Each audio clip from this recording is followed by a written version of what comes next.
Hello everyone and welcome back to the campaign diary for my Rime of the Frostmaiden campaign Aracséa edition. In today's session the party travel to Lonleywood, hear of a sickened land and battle with phantoms in the fog.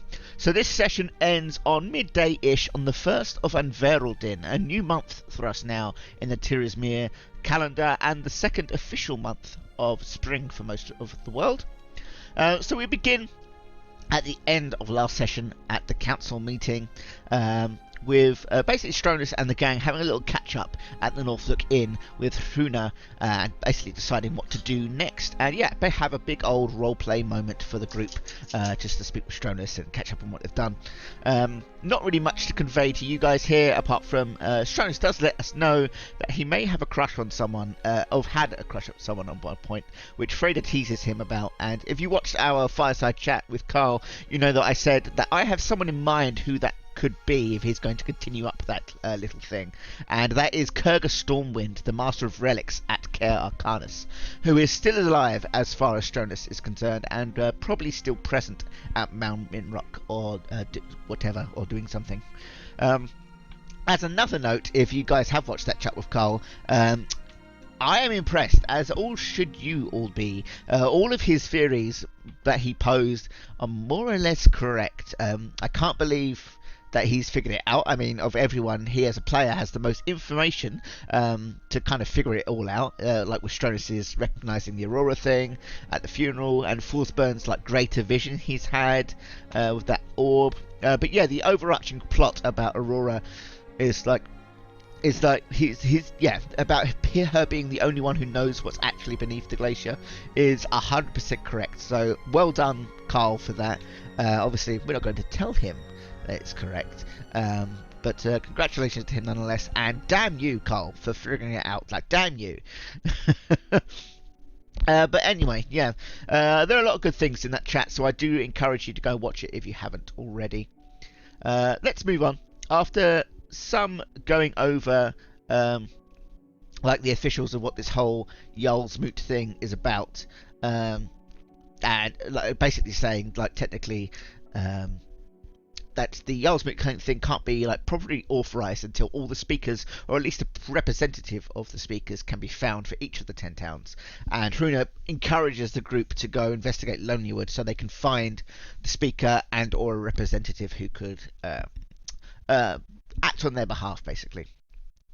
Freda is especially reluctant to travel there, given the link to her mother and what happened, and suggests that instead they go in search of the White Dragon to, complete the cure for the Sather, which doesn't make any sense to Fruna or most of the party. Like, how does Freda think she isn't ready to visit a town but is ready to fight a White Dragon? It doesn't really make sense.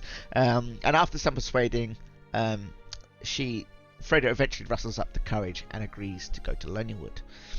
So they travel to Targos first of all and rest there before heading to Lonleywood proper, and upon arrival find the town and much of the forest shrouded in an uneasy fog, a layer of mist kind of at their feet at all times, and odd shapes apparating and disappearing in the tree line.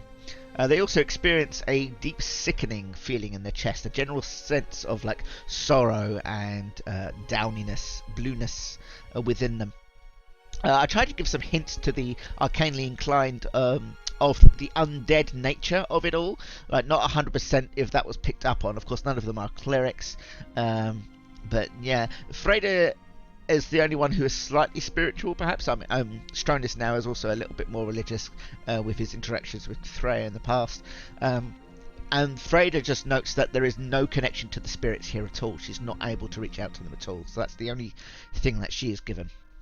But yeah, there is an undead nature going on here, because, as you all know, something I explained way back when, the shadow that haunts the Thrakari is due to their ancestral link to the Ainari, and the corruption of Orcus that these ancient Ainari places have been experiencing, that is currently going on in the Armin campaign to the south, in campaign 1.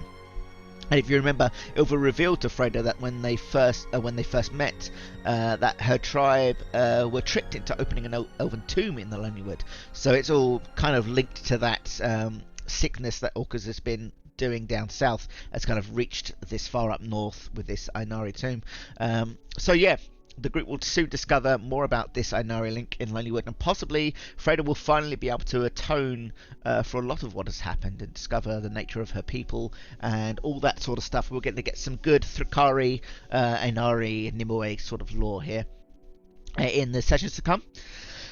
So alas, after that, they travel into town proper and find most of the buildings dilapidated and closed. Very few people walking around, and those who do spot the group flee at the sight of Freda, recognizing her marks as a member of the Thrakari. And because the last time her people were there, the Thrakari were there, the town was basically left in the place that it is now, so you can understand that. Eventually Stronus kind of just goes off by himself, finds someone to speak to, who leads them to a hunter's store to the north of the village. Upon arriving at the lodge, the group recognizes some of the group recognizes a banner that's hanging from the shop. The shop is called Yoshi Trade, and the banner is of a clan from the Isles of Dawn, which is an island chain to the far east of across the Jade Sea, home to the High Elves, or as they are otherwise known, the Dawn Elves. The clan banner was that of the Yukima clan.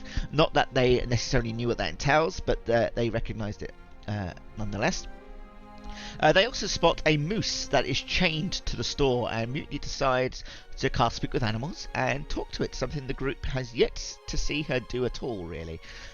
Mute discovers this moose is called Nigel, and is quite content being chained to the lodge, certain that if he wasn't, he'd wander off into the woods and he'd get killed by a white stag that roams the forest, foreshadowing for a future boss they will have to fight.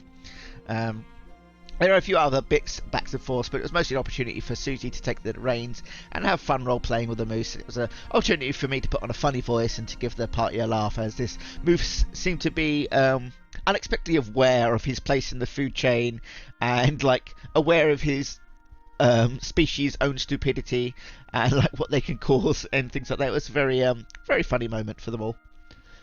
After that, however, they walk in and see the shop that has everything you expect a general store could offer, as well as hunting supplies and bows and things of that like.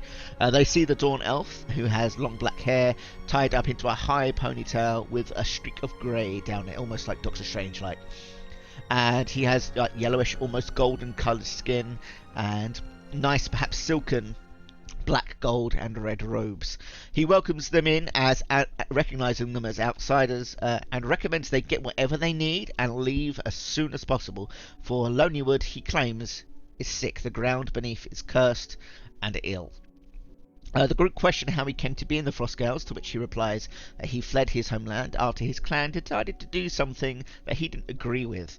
The party's characters don't necessarily know what that all is, but just so you know, guys know, I think some of the players have an idea, because I was going to do a mini campaign around this whole thing, but just so you guys know, about 13 years ago in the timeline, the Isles of Dawn was in a state of civil war, where the Emperor was assassinated and the Isles kind of split, the Isles clans kind of split in two, into traditionalist loyalists on one side and reformist rebels wanting to incorporate more of the Western culture on the other side. Yukima was one of the clans that rebelled and fought against the loyalists, so evidently Yoshi was not happy about that and left before it all kicked off, or during, perhaps. At the mention of Yoshi having left his homeland, Stronus shows a little bit disdain for him at that point, his new belief in that one should do whatever they can for their homeland. A bit of a Hippocratic view at that point, since he doesn't wish to set foot back in Minrock, and his reluctance to kind of come back to the Frostgales in the first place. Though, as we discussed in the fireside chat, Stronus kind of doesn't view it that way, as he kind of sees himself as excused from that view due to the nature of his circumstance that he's in, which is fair enough. Anyway, they continue to ask how he doesn't seem to be affected, like the other townsfolk, by the nature of whatever the sickness this is, and he states something about, despite leaving his land, he still holds the grace of the Golden Dragon, something that the group don't know about, really, but Stroner surmises it's some sort of clerical thing, knowing that the Dawn doesn't have gods in the traditional sense, but worship spirits or spiritual aspects, so maybe it's something to do with that. And Yokima no Yoshi states, that we are all beings of spirit and body, are we not? A sentiment that Freda kind of like bows to and like really appreciates, like really synergizes with. Yoshi explains that he has been using his grace to push back against the undeathening sickness, and fears that if he were to leave or if he were to die, Lonleywood would be truly doomed and overrun by whatever force is there. He states that he has previously ventured out into the woods to attempt to find the root of the illness, but cautioned by the thought of death and leaving Lonleywood to its doom, he didn't venture any further, instead leaving behind wisps so that one day, if adventurers should come to the town to save them, they could follow in his footsteps, in his path, and go to the source. And the party decide to do so. Appreciative of the work that he's done till now, they're prepared to leave and follow his path. Before they do, they ask about the whereabouts of the speaker. To which Yoshi remarks that he hasn't been around since before this all happened. An interesting note for them. This all started before he disappeared, before this sickness kind of thing happened. He recalls himself and the speaker being present the day before he went missing. There was a man, a wizard, that he identifies due to the staff being carried on his back, dressed in blue and gold robes, having tanned skin, perhaps a man of Judica, he remarks, and flowing blonde hair, asking about the whereabouts of ruins within the woods. The speaker refused to answer this gentleman and didn't allow Yoshi to lead him to the ruins, sensing something odd about him.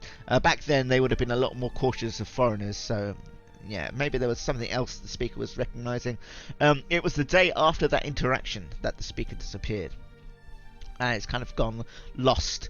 And I describe the effect that Yoshi's having on trying to recall to those to the group asking him, that it's almost as if he has been forced to forget what this great gentleman looked like. A little hint there.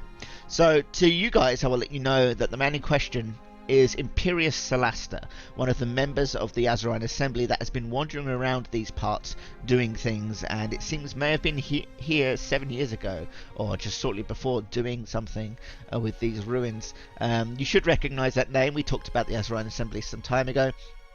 And yeah, he has an interest in Enori ruins and the like, and has already appeared in campaign 1 before now, and fought alongside Armin, the protagonist of that campaign, for a spell as they try to escape one of these Enori tombs. So perhaps the party, should they gain entrance to this ruin they're headed to, they might encounter him, perhaps. I mean, they are being tracked. They do have Perfidy's little objects where they can see him, where the Azarine can track their movements. So it's entirely a possibility they might meet another member of the Azarine Assembly, 2 of the 4 that are there.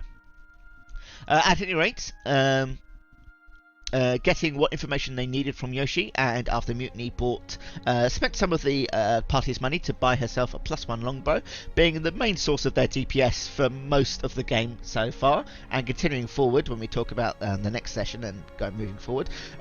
They leave and follow the silvery wisps on the path left behind into the woods.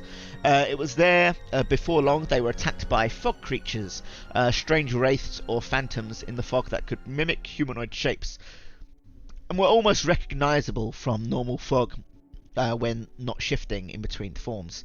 There were 3 of them in total, and they proved to be a little bit of a challenge for the group. However, they managed to dispatch with them quite easily, relatively easily, moderately easily, and continue on. And then it was there that we came a session to a close. Nice and simple session, that one, with some super interesting things coming up fairly soon, and possibly a small conclusion / wrap up to Freda's story, at least some of the loose ends. Maybe we shall see in the times to come. That was session 23, Trouble in the Lonleywood, and as always, thanks everyone for listening, and we will see you guys next time.